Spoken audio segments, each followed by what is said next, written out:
Buenas tardes, buenas noches, buenos días, mis amigos de Estoqueo Empresarial. Qué gusto, de verdad, qué gusto tenerlos una vez más aquí en este su podcast y ya también video podcast de Estoqueo Empresarial.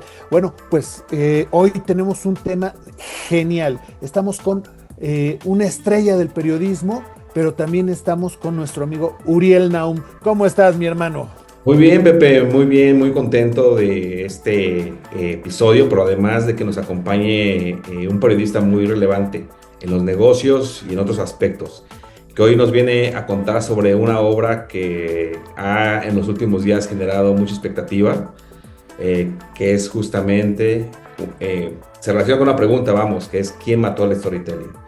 Y es Genaro Mejía. Bienvenido, Genaro. A este. Amigos Pepe, Uri, muchas gracias por recibirme aquí en su casa. La verdad es padrísimo platicar con ustedes, colegas. Y pues bueno, a chismear pues. A chismear, a chismear. Esa Claro. es la idea. Vamos a platicar un poquito. Y bueno, nada más déjenme, amigos de las redes, les recuerdo, stalkeoempresarial@gmail.com es nuestro email para que nos puedan enviar ahí toda la información que quieran de los también amigos de RP. Ahí la pueden dejar su información. En X estamos como Stalkeo Empresa 1 y en Instagram, LinkedIn y Facebook como Estoqueo Empresarial. También recuerden, estamos en las diferentes plataformas que componen el sistema del streaming pues a nivel global. Ya saben, Spotify, Apple Podcast, también andamos por ahí por iVoox, SoundCloud y muchos otros. Y vámonos directo con la pregunta buena, o sea, Uri, yo te doy el mando aquí para que preguntes, ¿quién mató al storytelling? Así es, Genaro, amigo. Cuéntanos, ¿quién mató al storytelling y de qué nos habla este libro y por qué es relevante en esta coyuntura?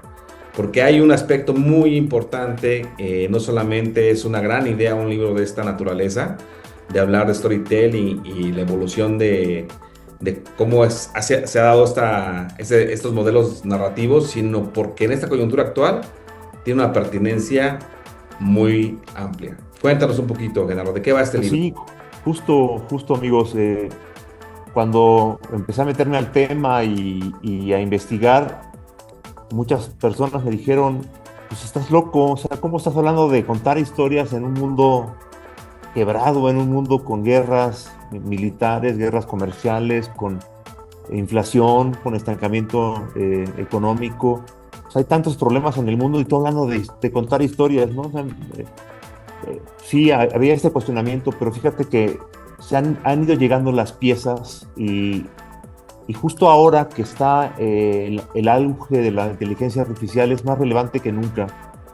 De hecho, las historias no son el adorno de la comunicación, las historias son el corazón de una comunicación estratégica. Y no solo para las empresas y para las marcas personales, para todos nosotros, porque antes que ser Homo sapiens somos, no sé cómo llamarlo, si storytellers o no sé, pero creo que la historia del mundo es la historia de cómo una persona le cuenta una historia a otra y la enamora, la inspira y la sube a su proyecto y luego a otra y luego a otra y luego a otra y luego a miles y a millones de personas y justo así hemos evolucionado como especie y nos hemos convertido en la más poderosa del planeta. Lo dice Yuval Noah Harari, porque al crear con el lenguaje estructurado creamos la ficción y al crear la ficción creamos estados-nación como México, que ustedes saben perfectamente que no hay un México, sino muchos Méxicos. Creamos empresas, las empresas no son un papel, ni son un edificio, las empresas son las personas que creen en la empresa y trabajan todos los días por ella. Otra ficción, pues las religiones, digo, yo creo en Dios, no es que no crea, pero me refiero a que cuando decía una amiga ayer en un café, me decía, el gran storyteller de la historia es Cristo, Jesús. ¿no? Es Jesucristo, Claro, ¿no? sí. Y sin duda, tan bueno fue que cuando él lo contó hablado y hubo otros storytellers que contaron su historia y también lo hizo que siglos después seguimos muchos de nosotros siguiendo sus preceptos, ¿no? Entonces, para mí, si dejamos de contar historias, que es algo innato al ser humano, entonces se acaba este motor básico y más poderoso de la evolución humana. Entonces es súper fundamental. Y con la IA, pues es la última salvación, nuestro último no sé, gancho para dónde agarrarnos para seguir siendo relevantes y seguir conectándonos con personas. La IA no tiene historias de abuelas, tatarabuelas, de papás, de mamás, no tiene historias de que nos corrieron del trabajo, no tiene historias, no, eso no, la IA no ha vivido nada de esto. Y una historia, básicamente, es la historia de una crisis. Una historia tiene que tener movimiento, y el movimiento te lo da la crisis. La crisis hace que el personaje principal salga de su zona de confort y se vaya a un mundo desconocido, a un lugar que no conoce, y enfrente ese mundo raro, ese mundo extraño, desarrolle nuevas skills, tire otras que ya no le sirven y se rehaga, se reconstruya, y ahí se vuelve héroe o heroína. Y eso lo tenemos todos los seres humanos, todos los que estamos vivos tenemos ese factor heroico. Entonces, eso, cuando tú le cuentas esa parte tuya a otra, esa persona ya se inspiró contigo, quiere estar cerca de ti, quiere aprender de ti. Y eso es lo que tenemos que hacer como marcas y como personas, para poder seguir construyendo esta unión fabulosa que es la que hace la fuerza. Yo siempre digo, solos no podemos nada, pero juntos podemos todo.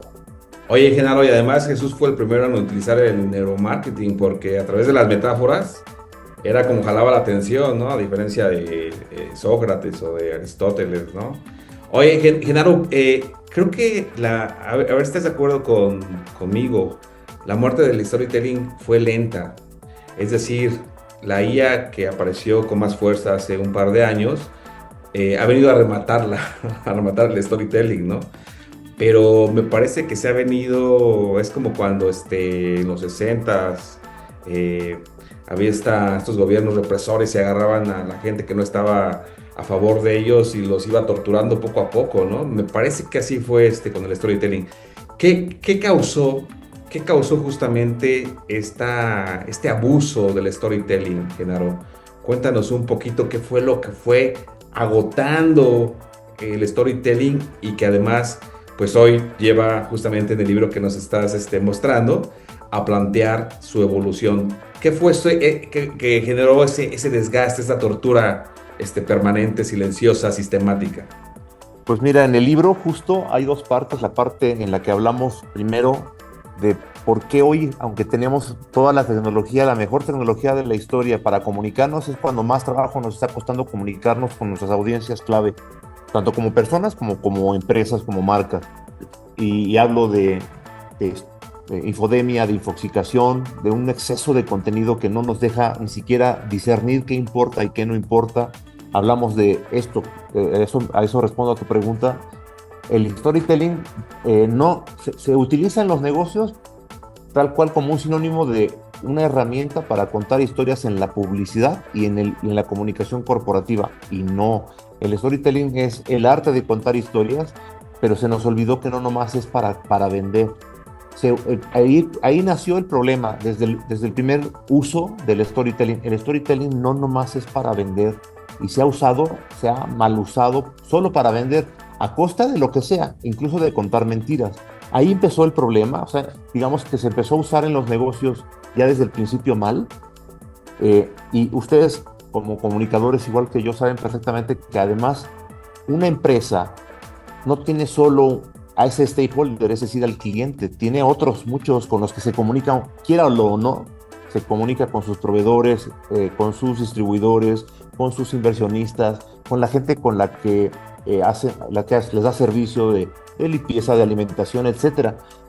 Esas también valen la pena, esas también hay que comunicarlas, a esas también hay que contar las historias, contarles a ellos nuestra historia, subirlos a nuestra marca, a nuestro story bien heroico, que de eso hablo, y luego también hacerlos parte de la historia. O sea, esos stakeholders no solo son como por ahí como satélites volando alrededor, son parte central de nuestra operación. Ninguna empresa puede operar sin esos stakeholders, por lo tanto son parte de la historia y hay que traerlos, incluirlos en la historia, generar esta red de storytellers, porque no hay mejor manera de vender y de crecer tu negocio que la gente de manera natural, sin que tú le pagues un peso ni le pidas nada, cuente cosas buenas de ti. Y eso se llama, y ustedes lo saben, reputación. Entonces, las historias al final, cuando están bien contadas, cuando son auténticas, mi propuesta para el problema del storytelling se llama Story Bien Heroico, y tiene aquí les cuento toda la metodología que yo he desarrollado en los últimos 6 años, pero tiene 4 pilares básicamente: transparencia, coherencia, consistencia y factor heroico. Entonces, ¿por qué? Transparencia ante un mundo de mentiras. Consistencia quiere decir que no nos olvidemos como marcas de solamente comunicar cuando hay un producto nuevo. Vamos a hacer una campaña o vamos a hacer un lanzamiento. ¿Y qué, el resto del año no comunicas? Claro que comunicas. ¿Qué le estás diciendo a todos tus stakeholders el resto del tiempo? ¿Qué historia les estás contando? Entonces, consistencia quiere decir que nos tenemos que dar cuenta que comunicamos 365 días del año, querámoslo o no, y a todos nuestros stakeholders. La otra es coherencia. Coherencia quiere decir que cualquier cosa que yo comunique de mí como marca, como empresa o como persona, tiene que ser la misma en cualquier canal digital o físico. Yo puedo decir maravillas en LinkedIn, puedo hacer unos videos padrísimos en TikTok, y cuando mi cliente o mi proveedor tiene un contacto directo conmigo como marca y no coincide con lo que yo estoy comunicando ahí en las redes sociales, se quiebra. Se quiebra lo más importante para hacer negocios, que es la confianza. Entonces, esa es la parte de coherencia. Y último, el factor heroico. ¿A qué voy? Decía yo que todos tenemos un factor heroico. También todas las empresas lo tienen, todas. Pero si no lo contamos, pues puede ser transparente, coherente y consistente, pero súper aburrida. Podría ser una historia súper aburrida. El factor heroico lo que hace cuando encuentra esa empresa ese factor heroico y lo puede contar, primero lo hace consciente. Eso da mucho poder, genera una cultura dentro de la compañía muy poderosa, porque entonces nos damos cuenta de para qué estamos acá, no solo para ganar dinero, estamos para dejar un mundo mejor siempre.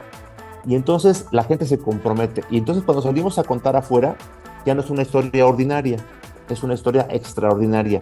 Y cuando tu historia se vuelve extraordinaria, entonces logras pasar la barrera de todo este ruido y de mentiras que hay, ¿no? Entonces esa es la propuesta, Genaro, amigo, platicábamos, tuvimos el gusto de estar contigo hace unos días en la presentación de tu libro y comentábamos que este libro indudablemente es para todos aquellos que estamos en el medio, estamos en la comunicación, que estamos hablando historias, que estamos contando historias, que estamos desarrollando o buscamos desarrollar nuevas narrativas. Pero también comentabas algo muy importante, es un libro para cualquiera, porque al fin del día todos somos, tú lo decías hace un rato, contadores de historias. Platícanos un poquito de esta visión que tienes, de que todos contamos historias, pero también por qué este material es básico e importante para todo aquel que esté interesado en simplemente el hecho de hablar. Sí, mira, todos somos comunicadores, al final todos nos comunicamos, y siempre que el comunicador es un agente de cambio, ¿no? Ese que comunica nunca comunica para que el otro no haga nada, siempre estamos comunicando para invitar a la acción, para que el otro haga algo con nosotros, a favor de nosotros o en favor de la familia. Siempre estamos comunicando para invitar a la acción al otro. Antes de que hubiera redes sociales y un celular con internet 24/7, esas cosas de marca personal y de imagen pública solo se las enseñaban a los políticos, a los actrices, actores y a los artistas, a los cantantes. Los entrenaban para hacerlo bien. Pero ¿qué crees? Que ahora si tú tienes al menos una red social pública abierta, ya eres una persona pública. Y entonces la gente va a voltear a ver tus redes sociales aunque no quieras. Entonces, si tú lo haces de manera no pensada, no estratégica, no planeada, si subes lo que se te da la gana y no te das cuenta, siempre digo yo esta broma: si alguien busca en mis redes sociales y pone Genaro Mejía y encuentra un video mío en TikTok bailando acá sin camisa en un table con una chava en pelotas, pues van a decir, o sea, no estoy diciendo que sea malo o bueno, no, eso es moralismo, digamos, no estoy diciendo eso. Simplemente no hay coherencia con la historia que yo cuento de una persona casada, con un hijo de 7 años, con una experta en comunicación. Pues nadie creería una palabra de lo que yo dijera, porque esa imagen, ese video, no es coherente con mi historia, ni con quién soy, ni con lo que yo hago. Entonces, a eso voy. Si ustedes, no importa el nivel de empleado que sean, muy bajo, medio, alto, no importa si son emprendedores, todo mundo busca sobre ustedes para confirmar lo primero que ustedes le puedan decir. Un empleador, tú vas y le dices, oye, no, pues mira mi currículum, mi trayectoria, haces una gran entrevista y dice la gente, este cuate es el mejor para el puesto. Pero la empresa, antes de contratarte y llamarte, va a hacer una búsqueda en tus redes sociales. Y si encuentra algo que no le gusta, un comentario machista, una burla, alguien que te grabó haciendo alguna cosa que no deberías de hacer, como pasarte un alto, como, no sé, ya te quedaste sin la chamba. Y eso, escálalo a nivel global, con una empresa global, ya todos tenemos el arma más poderosa para denunciar la mentira, que es esto. Entonces, si cualquier stakeholder tuyo te cacha en la mentira, lo sube a las redes y eso se hace viral porque lo toman los famosos influencers y se hace viral, ahí se acabó. A ti, a mí, a cualquiera, en cualquier momento ahí destruyen mi carrera y destruyen mi vida, mi familia. Así tal cual, así de importante es saber contar tu historia, ser consciente de quién eres, de qué haces diferente que los demás, cuál es tu oferta de valor al mundo y también que tú seas coherente y consistente con esa historia. Genaro, yo creo que contar buenas historias, seguir un modelo como el que tú propones, una metodología como la que tú invitas a utilizar, requiere de tomarse ciertas pausas, de tener tiempo para realmente hacerlo. Y creo que consultores como tú tal vez lo pueden hacer. Pero pienso que antes los grandes contadores, digamos, naturales de profesión estaban en las redacciones. Pero cada vez, al menos en ese ámbito, no estás de acuerdo conmigo, quiero saber tu opinión, vemos menos contadores de historias, porque pues hay menos periodistas en las redacciones, muchas veces no tienen profundidad porque ya no tienen una fuente particular asignada, sino que hoy están cubriendo estilo de vida, mañana energía, pasado mañana gobierno, o suben redes sociales, y se ha perdido, digamos, justamente esta idea de cómo ir contando una buena historia, porque creo que para que sea consistente, congruente, requiere justamente tomarte estas pausas. Entonces, ¿en manos de quién podemos dejar que se cuenten estas historias hoy día corporativas, Genaro? Pues mira, yo creo que por eso estamos saliendo digamos, del mundo natural del periodismo nosotros, Pepe, tú y yo.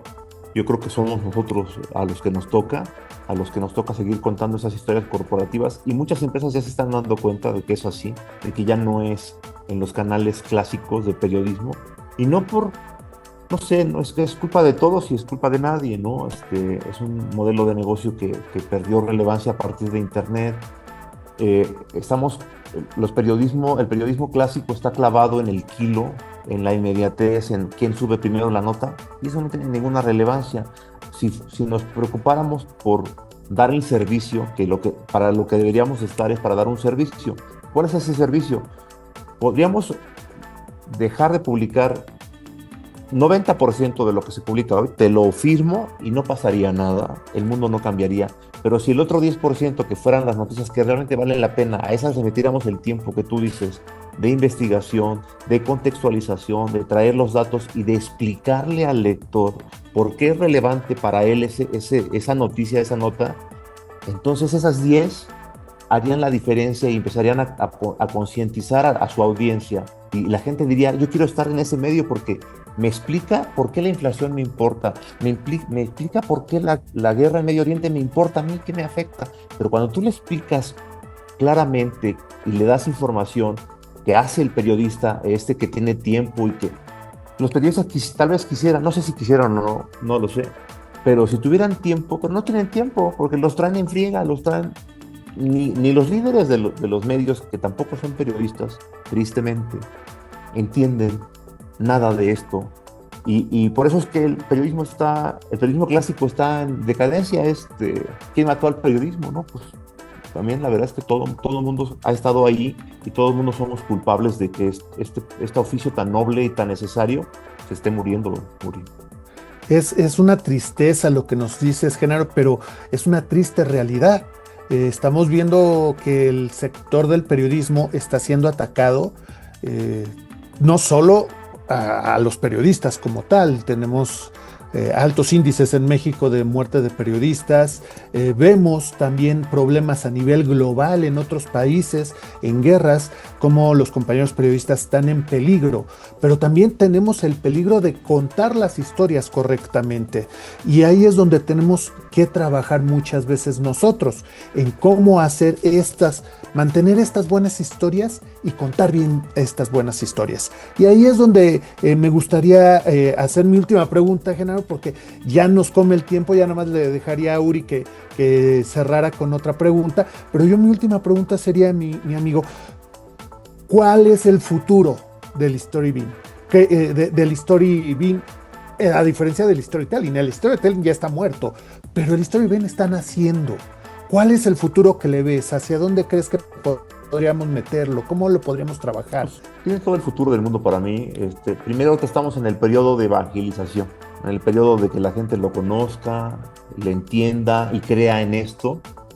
Y a mí el Story Bean heroico me parece que es lo que es la sustentabilidad en el medio ambiente a las empresas. O sea, las empresas que sabemos perfectamente que la exigencia de los consumidores y de todos los stakeholders es que la empresa cada vez tenga procesos más amables con el medio ambiente, que no contamine y que, si es posible, pueda restituir el medio ambiente. Eso ya es un mandato, y las empresas que no lo hagan sabemos que van a quedar fuera.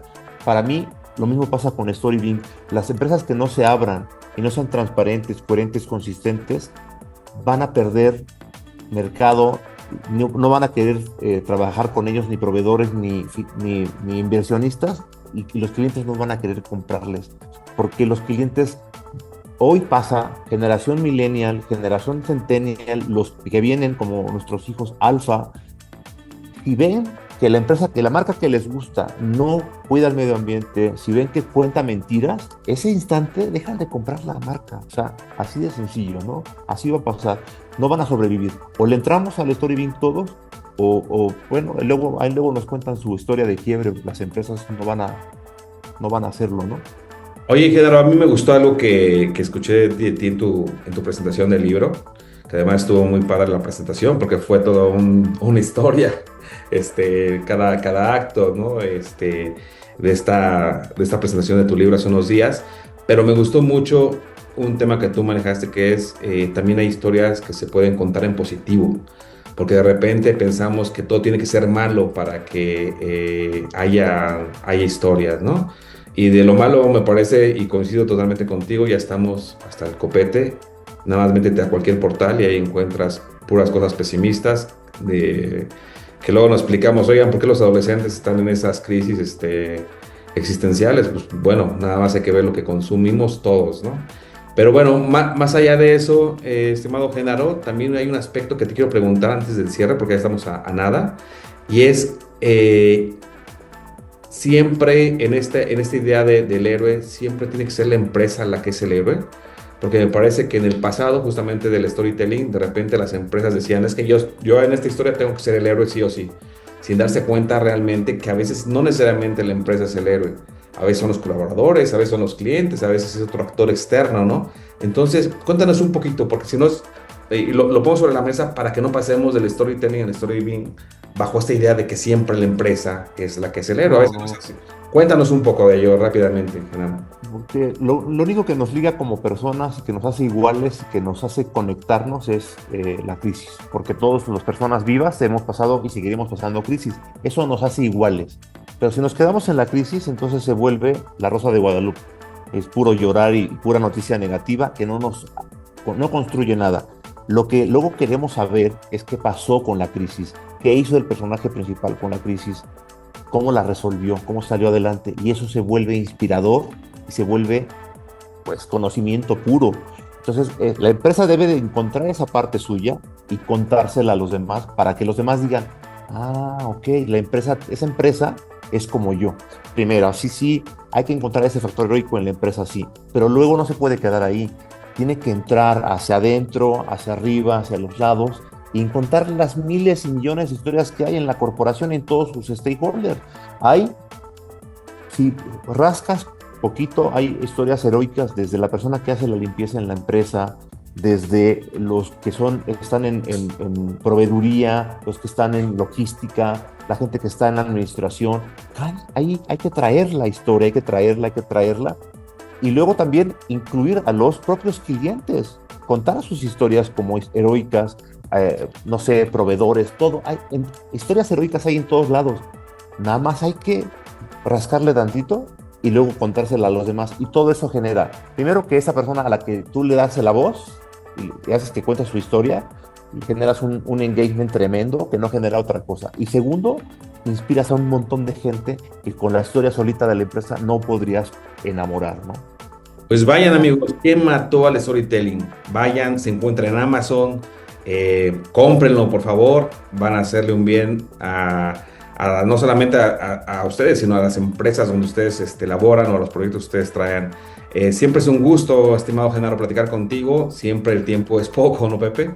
Para poder encontrar justamente estas charlas, estas entrevistas tan sabrosas. Muchas gracias, Genaro. A ustedes, gracias. La verdad, padrísimo. Cómprenlo, léanlo, coméntenlo, critíquenlo, déjenle ahí una reseña en Amazon. Todo eso me sirve.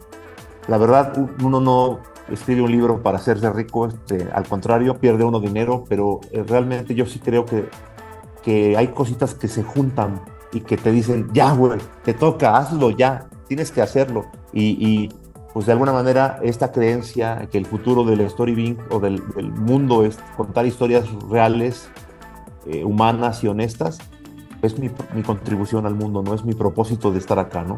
Y celebramos, Genaro, que esto de pie justamente hasta que congregues a diferentes comunicólogos, como lo hiciste recientemente, y pues se da ahí la reflexión justamente de la comunicación, es a donde vamos. Así es que, Pepe, si quieres cerrar, adelante, amigo. Gracias, mi querido Uriel. Gracias, Genaro. Mis amigos, de verdad que ha sido un gusto platicar con todos ustedes sobre algo tan trascendente dentro de la comunicación. No importa si hablamos de periodismo, marketing, publicidad. No. Es comunicación. Y a todos, aquí todos comunicamos hasta con nuestros silencios. Así que muchas gracias, amigos. Ya saben, aquí estamos para escuchar, para atender sus temas. estoqueoempresarial@gmail.com, estoqueoempresa1 en X, estoqueoempresarial en Instagram, LinkedIn y Facebook. Y recuerden, amigos, 3 stalkers les vigilan. Hasta la próxima.